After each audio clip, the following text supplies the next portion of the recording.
sejam muito bem-vindos ao programa Apontamentos da Semana. Nesta edição trataremos a temática A Veste Nupcial. No Médio Oriente era costume aparecerem pessoas nas festas de casamento sem roupas apropriadas.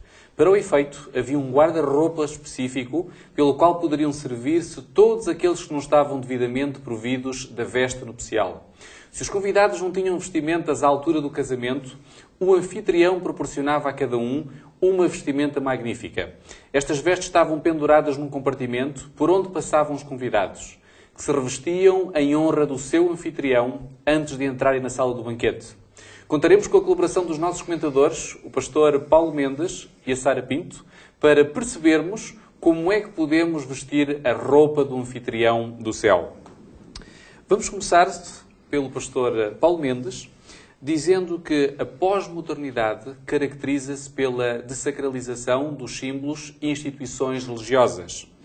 Por outro lado, também há um descrédito de conceitos como Deus, o bem e a verdade absoluta, substituindo estas ideias por noções como o pluralismo, poderemos dizer também a consciência plural, poderemos também dizer o relativismo.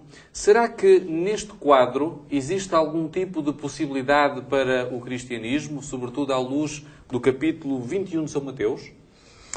Bom, nesse capítulo 21 de São Mateus, particularmente nos últimos versículos desse capítulo, é-nos contado que alguém vai dar uma festa e envia os seus servos, os seus responsáveis para irem buscar gente para vir. Mas à medida que vai enviando cada um desse grupo de pessoas, os seus enviados são maltratados, são de alguma forma mortos até, postos até à morte, a ponto que esse senhor chega a mandar o próprio filho.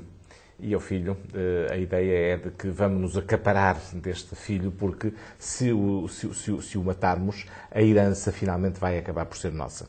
Essa ideia retrata bem o que pode acontecer neste tal contexto de pós-modernidade em que tudo o que é absoluto cai, desaparece, onde tudo é relativo e onde tudo se diz ser relativo e onde, efetivamente, qualquer ideia que me diga há um Deus, há uma moral, há uma ética, há uma norma, temos tendência a escamoteá-lo, a pôr de parte.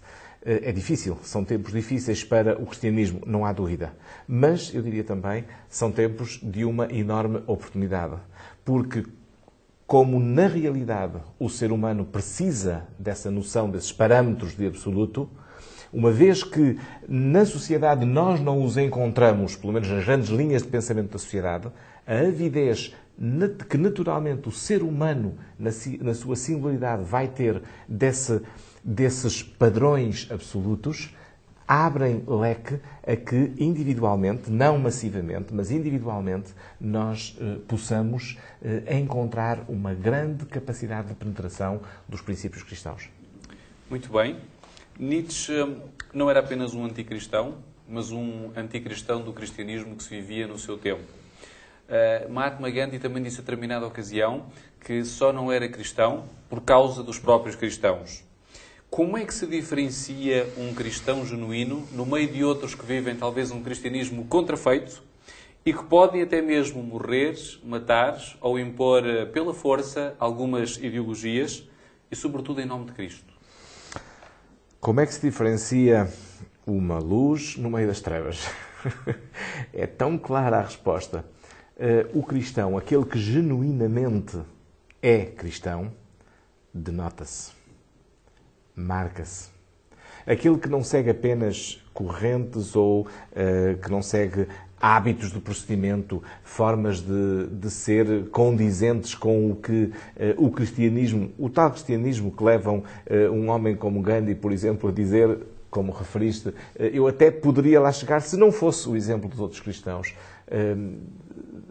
Esse cristianismo formal é tão vazio, porque ainda por cima faz apelo ou usa imagens do verdadeiro cristianismo, as pessoas ficam à espera, quem o recebe fica à espera de que verdadeiramente ele seja eficaz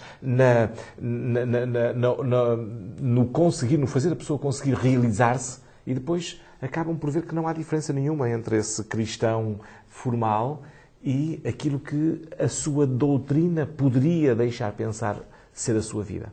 Então, termino só a frase, aquele que verdadeiramente vive esse cristianismo a partir do interior, ou seja, onde no seu coração, onde na sua ideia, o egoísmo natural do ser humano foi suplantado por um verdadeiro altruísmo, essa pessoa denota-se. É uma verdadeira luz no meio de uma, eu não vou dizer trevas, de uma grande penumbra. Pastor Paulo, se permite, e voltando a tocar um pouquinho esta noção da sociedade em que nós vivemos, visto que aquilo que parece não é, acaba por ser também um reflexo ilusionista.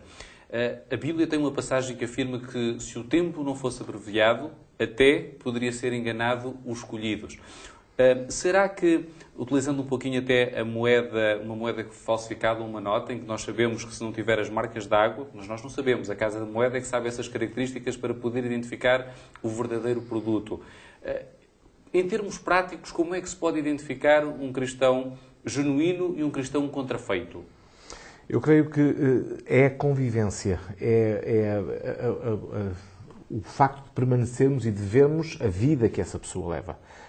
Situações, por exemplo, de crise, a forma como ele age, e cuidado porque eu não estou a dizer como ele reage, a forma como ele, numa situação de crise onde se esperava que houvesse uma simples reação de autodefesa, de proteção, até mesmo de vingança sobre outros, e que essa pessoa não reage simplesmente aos estímulos, mas é capaz de ações pensadas, de ações verdadeiramente livres, uma pessoa que é capaz de pôr amor onde tudo faria esperar que apenas houvesse um ódio, uma incompreensão, uma vingança, é aí que o cristão verdadeiramente se pode notar. Por alguma coisa Jesus dizia que as pessoas vão se deixar convencer por que vocês realmente são meus discípulos quando virem a forma como vocês se amam uns aos outros.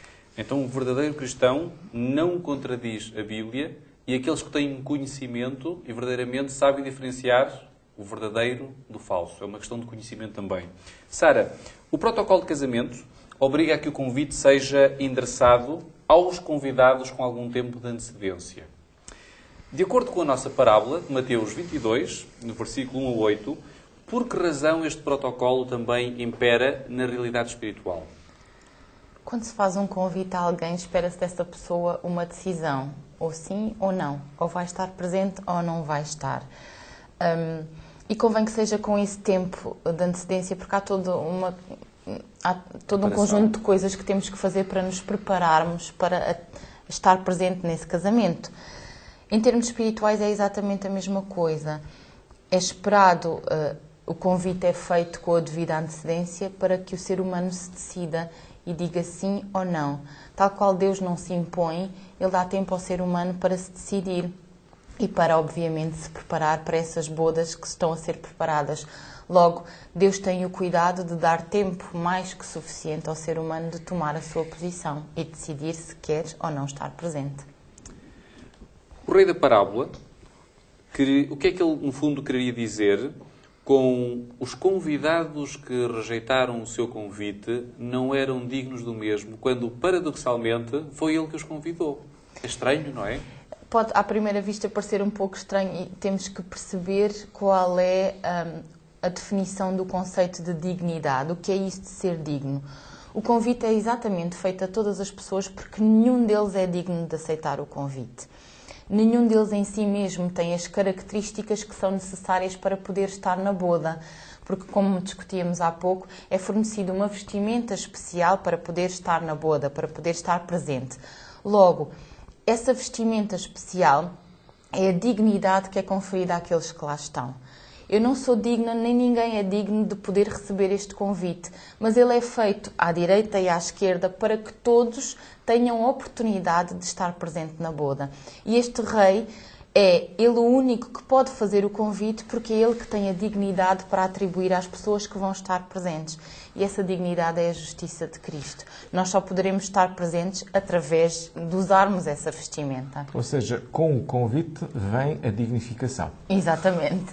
Aquele que faz o convite é o que pode dar mesmo essa dignidade, essa dignificação. Então aceitar o convite confere, portanto, essa dignidade. Exatamente. Ou é conferida.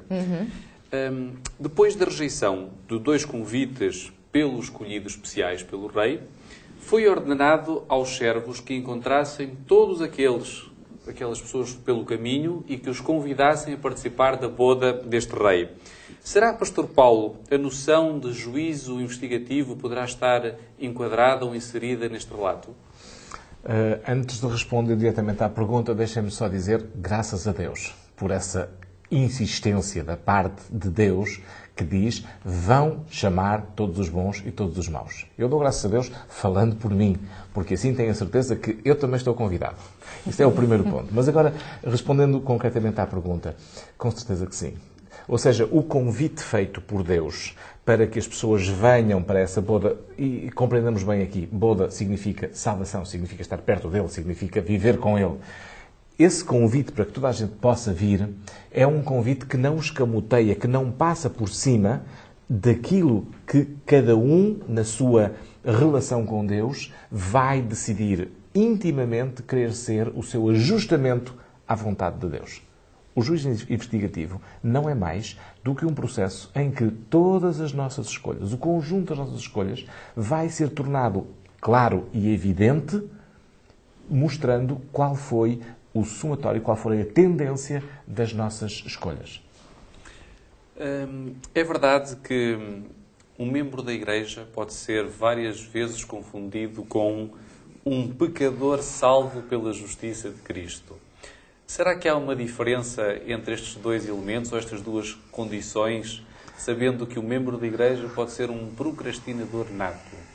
Ora bem, se começarmos por essa última frase, então sim, a diferença está bem estabelecida. Mas o que eu gostava é que não houvesse diferença nenhuma, que todos os membros da Igreja pudessem efetivamente ser pessoas, pecadores, salvas, efetivamente salvas pela justiça de Deus. Eu gostava muito que pudesse ser essa a realidade. Na verdade, nós somos pessoas que vivemos com hábitos. E o hábito ou melhor, pela primeira vez que eu ouço dizer que preciso de tomar atenção à minha conduta e que preciso de rever a minha vida, talvez eu reaja muito facilmente a esse apelo, a esse convite à reflexão. Mas, quando eu ouço isto ao longo de anos, eu posso chegar a um momento em que o convite é feito, é lançado, se calhar até com muita intensidade, mas eu estou completamente inócuo, eu estou completamente insensível a esse convite que me é feito. E neste sentido, quando o membro de igreja deixa de ouvir ou adia decisões que não podem de forma nenhuma ser adiadas, porque nós não somos senhores da nossa própria vida, então o membro de igreja pode colocar-se na posição de pessoa que está a rejeitar, categoricamente a rejeitar o convite que lhe é feito para essa boda.